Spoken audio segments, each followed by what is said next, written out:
Hello you guys, welcome back to my channel. For those of you who don't know me, my name is Zoe.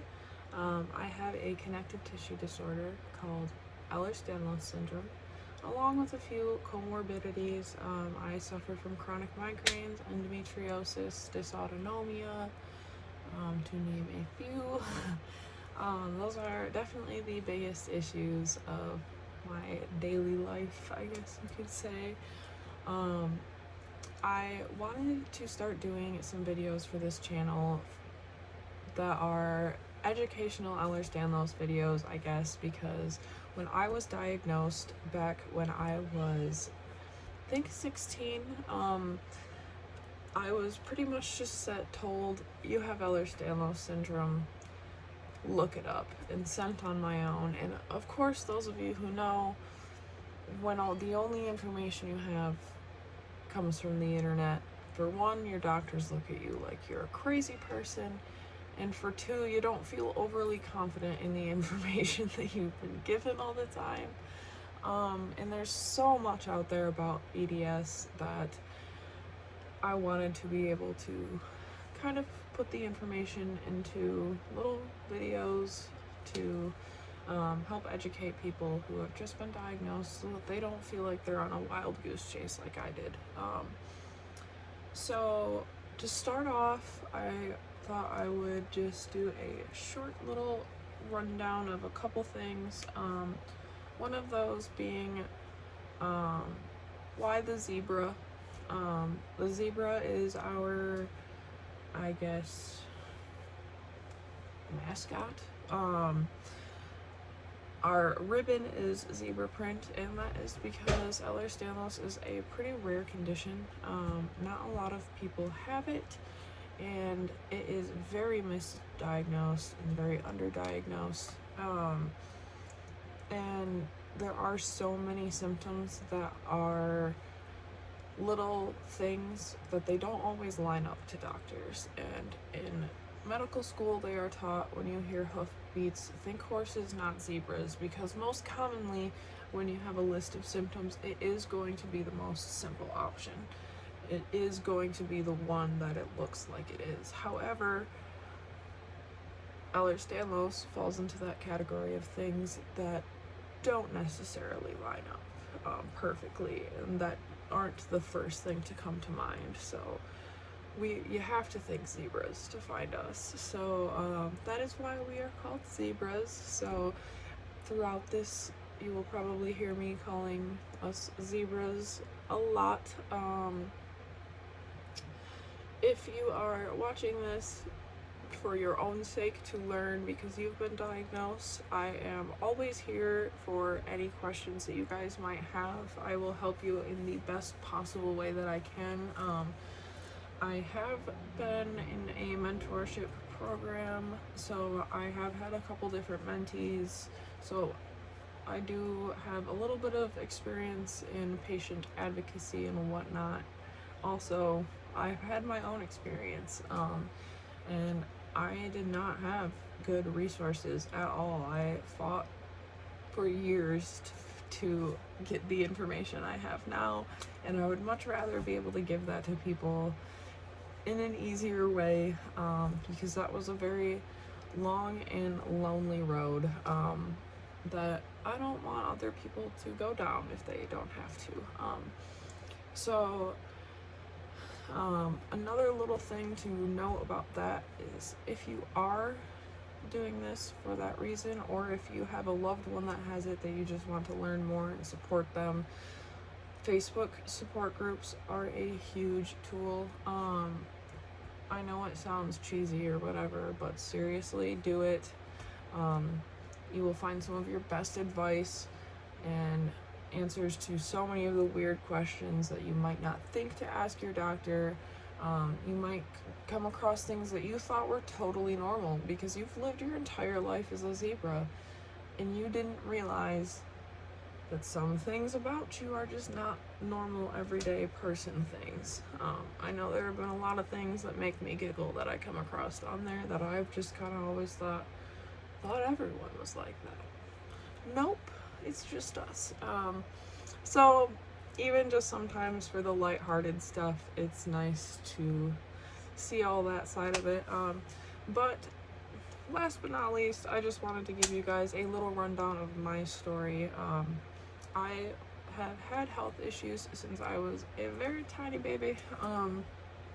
We did not know what it was for a long time. I was a huge dancer growing up. I danced for 30 plus hours a week for most of my childhood and even more through the end of high school.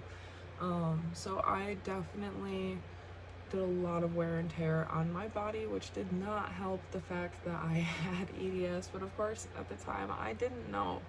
And by the time I did find out, I was far too dedicated to what I did every day to walk away.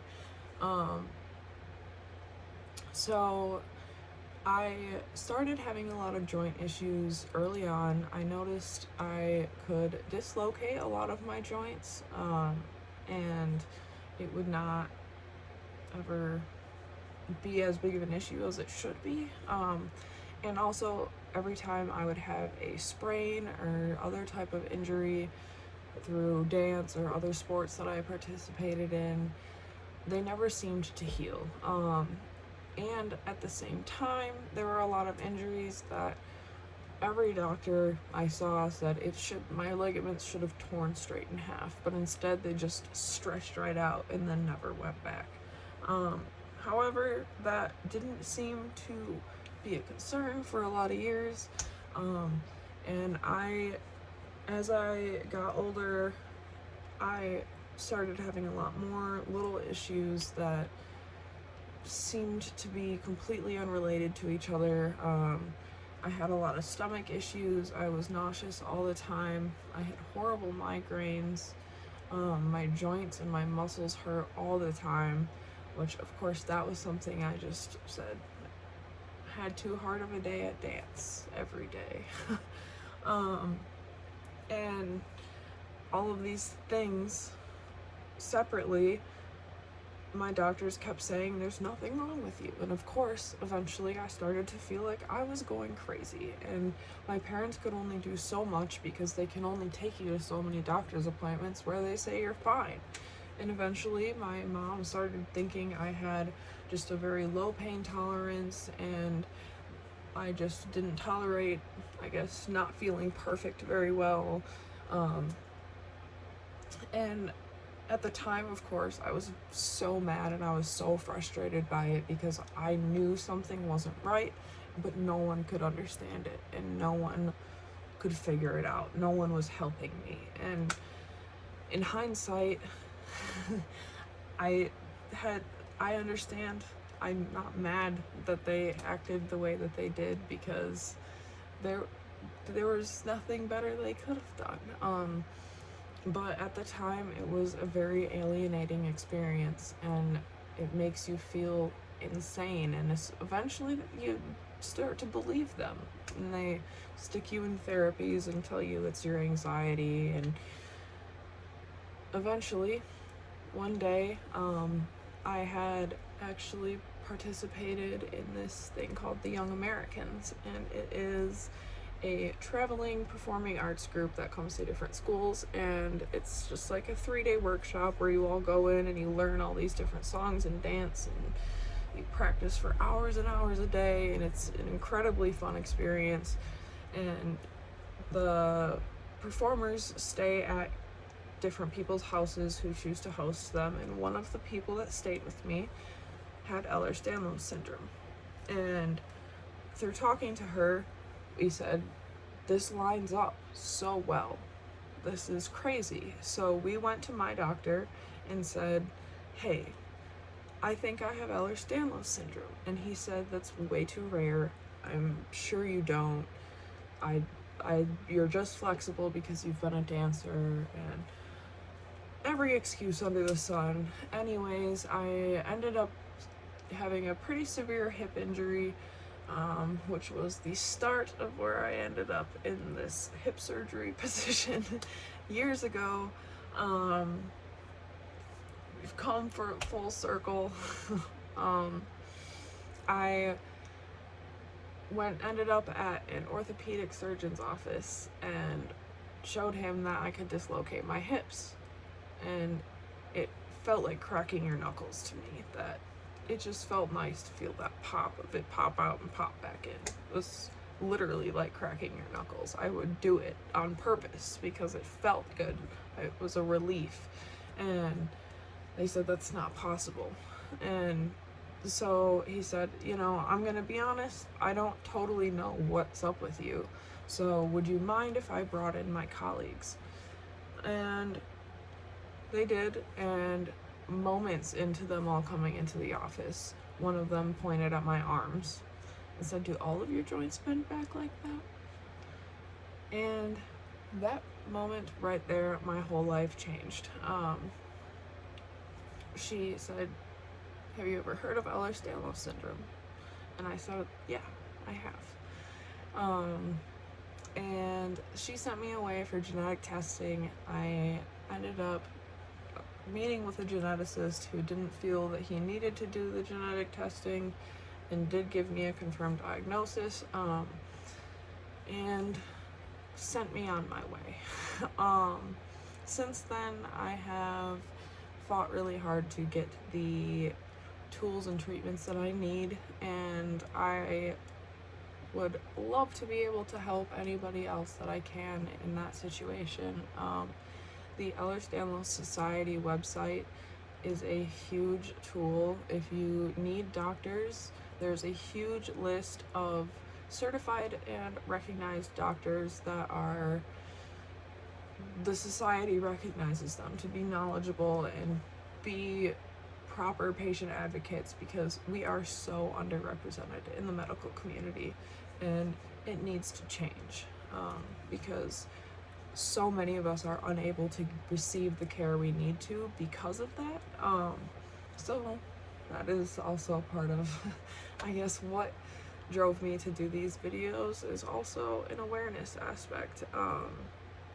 And not even just awareness of that it exists, but an awareness of what people with this condition are living with, what they're going through, and to be able to open the eyes of other individuals to be more kind-hearted and more open to people dealing with this. Because I know personally, living with an invisible disability, I have had so many people look at me and say, oh, you're too young, oh, you don't have problems, you're too young, oh, you'll look fine, all of that, and it's horribly annoying. So I am here to spread the awareness and to help as many people as I possibly can. So if you have any questions at all regarding my experience, or if you have any EDS related question, or any question, frankly, I am here. My comments are always open. You can also message me or follow me on a different social media profile or platform. Wow. Brain fog. Yeah, that's all I've got for you for this video. I will be creating an entire playlist of all these videos. I think I have about 14 planned right now so far, and a bunch more ideas for after that. If you have any requests for videos, also let me know. Besides that, have a fabulous day. Zebra strong, we can do it. If we work together, we will get awareness, and we will get to the medical treatment that we so need and so deserve. Have a fabulous day, and happy healing.